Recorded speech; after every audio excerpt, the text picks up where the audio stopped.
Bonjour à vous, alors aujourd'hui nous voici réunis pour l'exercice 4 du bac STMG 2018, exercice donc de métropole sur le tableur, partie A, et sur les suites en partie B. Donc comme d'habitude, on va regarder cette partie A avec un vrai tableur pour vous montrer comment ça fonctionne. Voilà, à quoi servent les dollars, qu'est-ce que c'est qu'une cellule, tout ce qu'il va vous falloir pour réussir ce genre de questions.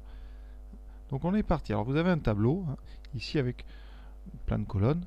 Chaque colonne correspond à une année, donc de 2010 jusqu'à 2014. Pour chacune de ces années, on vous donne...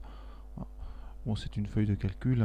Donc ici, on est en commerce. Donc ici, on parle d'encours. C'est des sommes, donc en milliards d'euros. Et vous avez comme ça plein de sommes. Dernière ligne, il va falloir utiliser cette feuille de calcul pour afficher le taux d'évolution annuel en pourcentage. Alors évidemment, on n'a pas de résultat à mettre dans la case qui est grisée ici, parce qu'un taux d'évolution, c'est entre 2 années. Donc vu qu'on commence en 2010, on n'a pas encore de taux d'évolution pour cette année-là. Donc le premier taux d'évolution qu'il va falloir calculer, c'est donc celui de 2011, c'est-à-dire le taux entre 2011 et 2010. D'accord ? Ensuite, on prendra donc le taux entre 2012 et 2011, puisque c'est un taux d'évolution annuel, c'est donc en un an. C'est donc par rapport à l'année précédente, à chaque fois.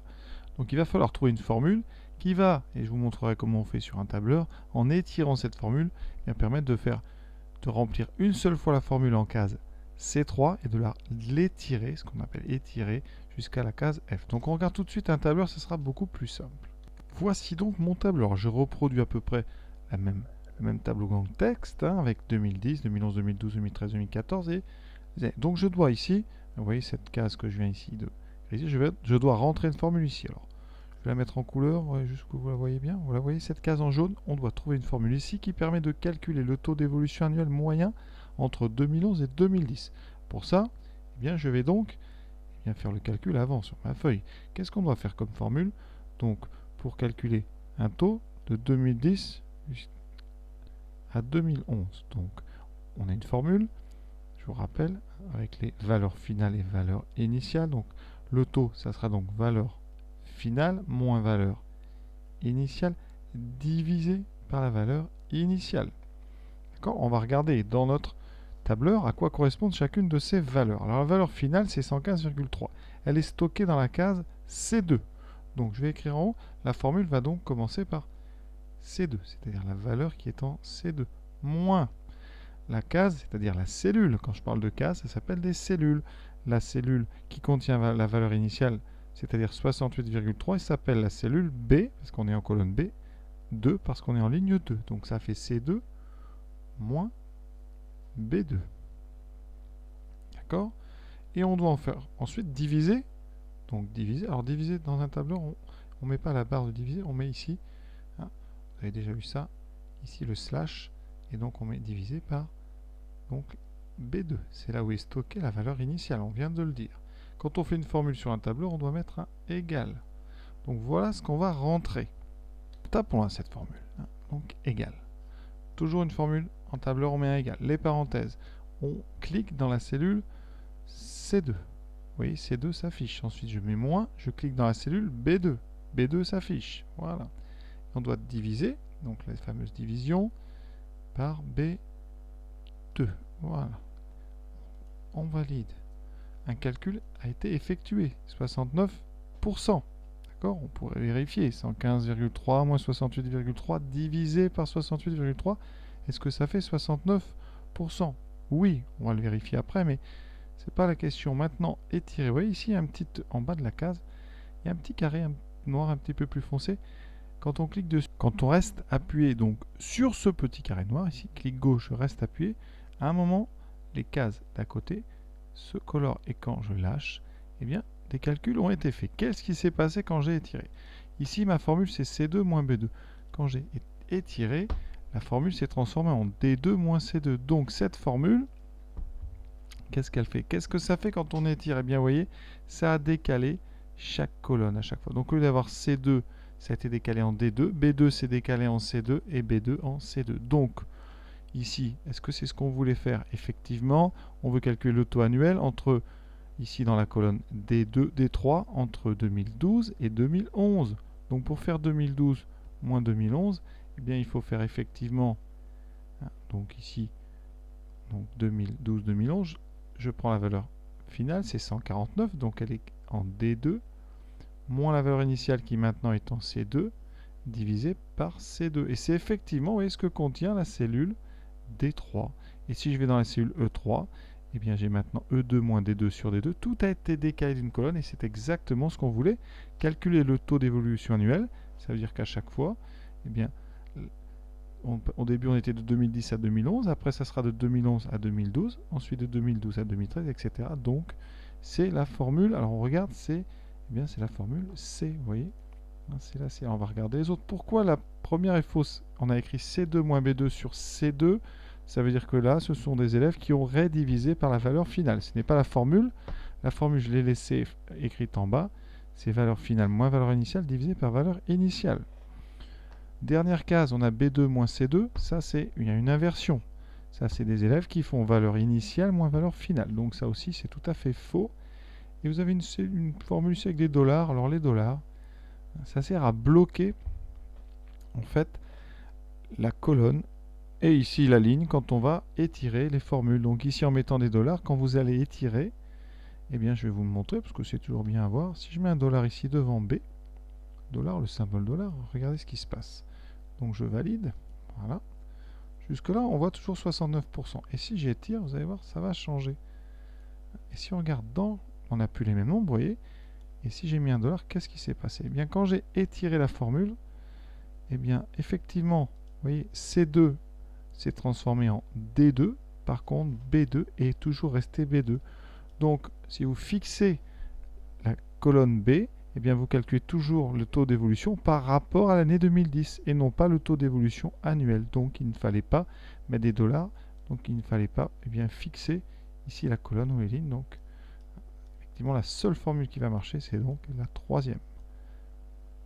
Quand on reste appuyé donc sur ce petit carré noir, ici, clic gauche, je reste appuyé, à un moment, les cases d'à côté se colorent et quand je lâche, eh bien, des calculs ont été faits. Qu'est-ce qui s'est passé quand j'ai étiré? Ici, ma formule, c'est C2 moins B2.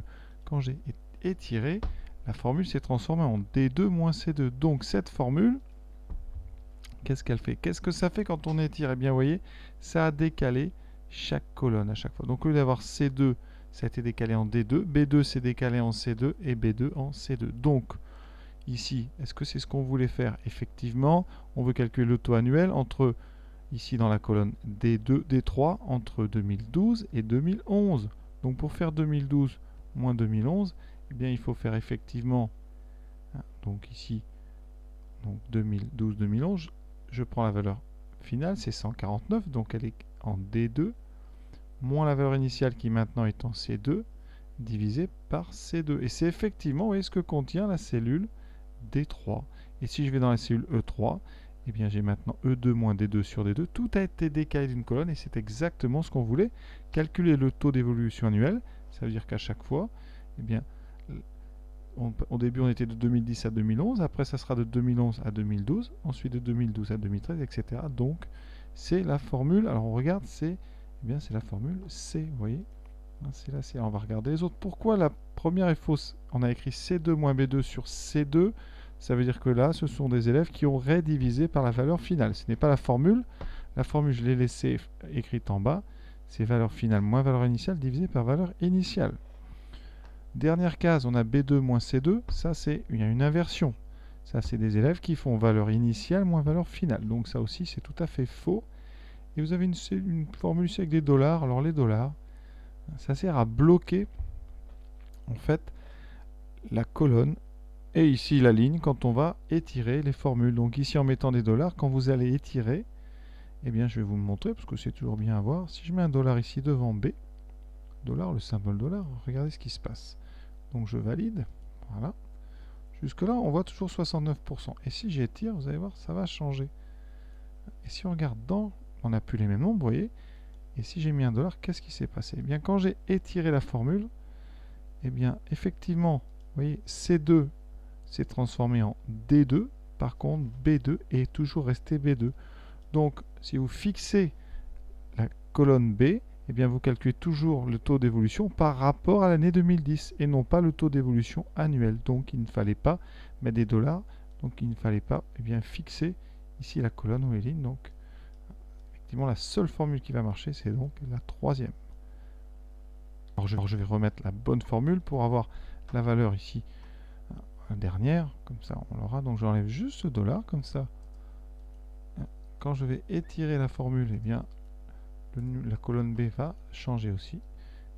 Et voilà. 14, bougez pas, je vais jusqu'au bout. On trouve 31%. On va vérifier ça tout de suite par le calcul nous-mêmes. Donc, quel est le taux d'évolution annuel donc entre 2013 et 2014, c'est-à-dire ce qu'on va afficher dans la case F3, c'est-à-dire sous le 222,9. Pour ça, ce taux, il vaut quoi? Il vaut la valeur en 2014, valeur finale, moins la valeur en 2013, divisé par la valeur initiale, donc en 2013. Ça me donne un calcul qui fait 222,9 moins 169,7 divisé par 169,7. On prend une calculatrice.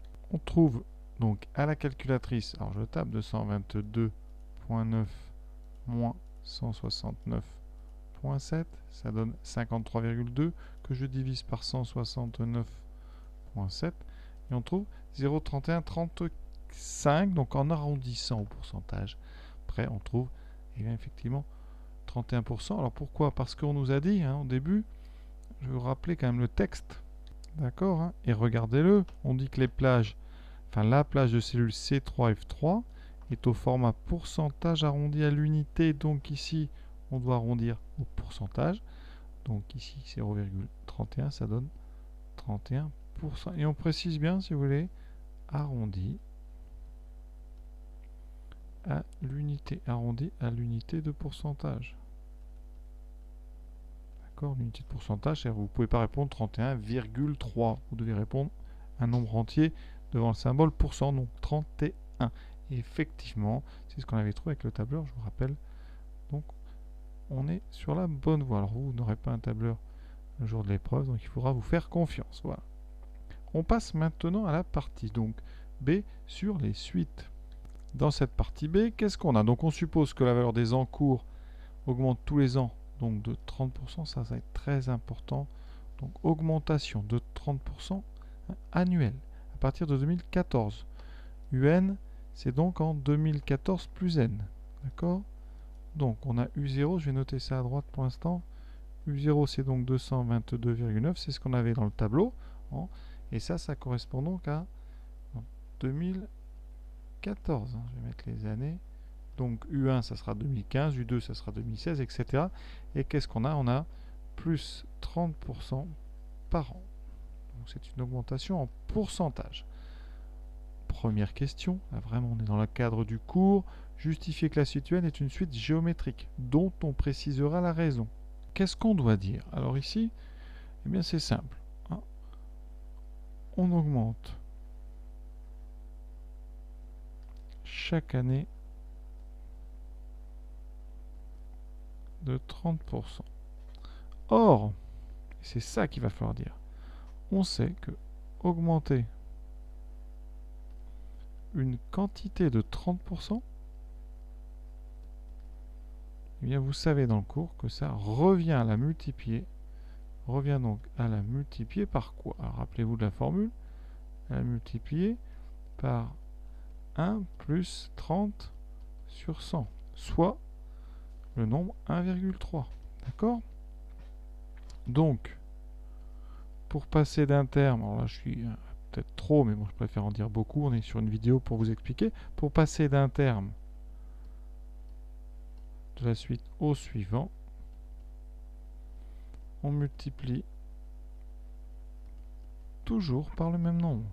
Toujours par le même nombre qui est 1,3. Donc, eh bien ça, c'est un processus multiplicatif. On est donc en présence d'une suite géométrique. Donc, UN est ce qu'on appelle donc géométrique de raison. Eh bien, ce nombre par lequel on multiplie tout le temps, 1,3. Maintenant, on vous demande d'exprimer pour tout entier naturel, un en fonction de n. Ça, c'est du cours. Hein. Qu'est-ce qu'on sait dans le cours? Eh bien que un géométrique de raison q avec un premier terme u0, eh bien ça implique que un, la formule, c'est u0 fois q puissance n, d'accord, pour tout n. Donc ici, q c'est la raison, c'est 1,3, et u0, c'est donc 222,9. Donc, un, ça sera 222,9 fois 1,3 à la puissance n. C'est bien une formule qui donne la valeur de un en fonction de n, puisque vous voyez que le membre de droite ne dépend que de n. Donc c'est exactement ce qu'on attendait de vous. Maintenant, on va vous demander d'utiliser cette formule au moins une fois, pour voir si vous l'avez comprise. En déduire une estimation au 1er janvier 2018. Donc, au 1er janvier 2018, combien vaut n? Eh bien, qu'est-ce qu'on dit? En 2014, n vaut 0. Donc, n en 2018 vaut 4. Donc, on calcule U4. U4 qui donc est égal à 222,9 fois 1,3 puissance 4. Là, c'est la machine, bien évidemment, qui va faire ça. Donc, je fais 222,9 fois 1,3 puissance 4. On va donc garder un chiffre après virgule. On va répondre 636,6. D'accord, 600, c'est toujours en milliards. Donc ici, à peu près 636,6 milliards. Donc, comme on vous demande la valeur des encours, donc réponse, vous pouvez répondre en français, faire une phrase, c'est donc 636,6 milliards, puisque l'unité, c'est dans le texte des milliards d'euros, donc milliards d'euros. Toujours essayer de faire des belles conclusions, ou au moins de les encadrer. Donc là, vous prenez un petit crayon. Voilà, faut attirer vraiment l'œil sur votre belle présentation et sur votre résultat qui est juste. Dernière question, un algorithme. Alors ça, en général, vous n'aimez pas trop, même si c'est pas le plus dur. Alors ici, qu'est-ce qui fait cet algorithme? Il part donc de, alors n égale 0. Donc on va faire un tableau avec les valeurs de n et les valeurs de u. Au début, n vaut 0 et u vaut 222,9. C'est donc ça, vous reconnaissez, c'est u0. On va rentrer dans une boucle. Alors, une boucle, c'est toujours difficile, surtout quand on n'en a pas fait beaucoup. Voilà. Dans la boucle, vous allez à chaque fois faire ces deux lignes. C'est obligatoire. Et cette boucle, vous allez la faire tant que la valeur de u est strictement plus petite que 1000. Donc, qu'est-ce que fait ce programme? Au début, n vaut 0. On rentre dans la première boucle, d'accord? N devient n plus 1. Donc, n va être augmenté de 1. Et qu'est-ce qui se passe? U est multiplié, vous voyez? U devient 1,3 fois u. Donc, on multiplie u par 1,3. Ça veut dire qu'ici, vous aurez u1. D'accord? Ensuite, on sort de la boucle, on vérifie. Si U1 est plus petit que 1000, on continue. Donc là, ça va être le cas. On va donc prendre n égale 2 et on va calculer tout simplement U1 fois 1,3, c'est-à-dire U2. C'est donc un programme qui calcule eh bien, U1, enfin U0, U1, U2, U3, etc. jusqu'à temps qu'on eh bien, dépasse 1000 ou qu'on égalise 1000. Donc on va avoir besoin de la machine. Alors on ne va pas faire un gros programme pour faire ça. Moi, ce que je vous conseille, qu'est-ce qu'on fait? On part de 222,9, d'accord? On l'enregistre, on le multiplie maintenant avec AND ici par 1,3. Voilà. Et là, vous avez U1. Je peux le noter si vous voulez. 289, on va écrire donc 8. Je continue. Je rappuie une fois.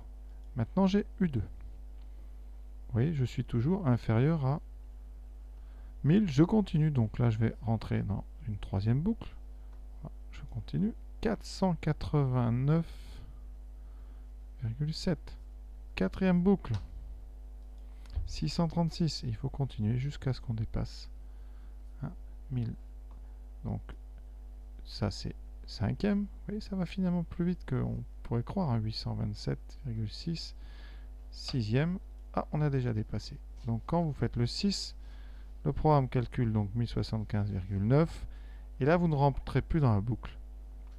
Et donc, eh bien, que contiennent les variables n et u après l'exécution?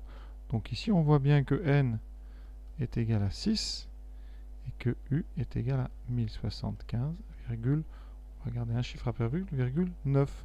Donc voilà comment on peut faire. Alors je vous montre aussi pour ceux qui ont une Texas comment on peut faire. Donc on tape 222.9, on le valide, ça c'est important. Comme ça il est en mémoire et là vous faites multiplier directement par 1.3.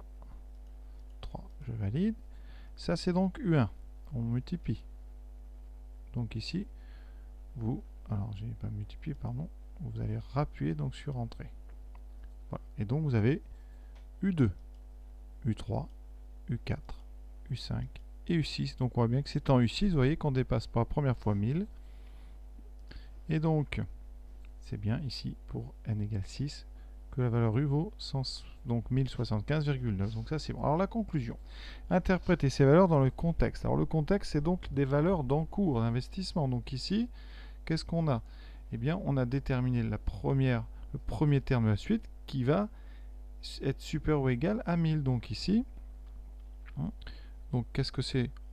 Pour U0 c'est en 2014, donc U6 c'est donc en 2020, c'est donc en 2020 que la valeur des encours devient supérieure ou égale à 1000, et ici l'unité c'est les milliards, donc à 1000 milliards.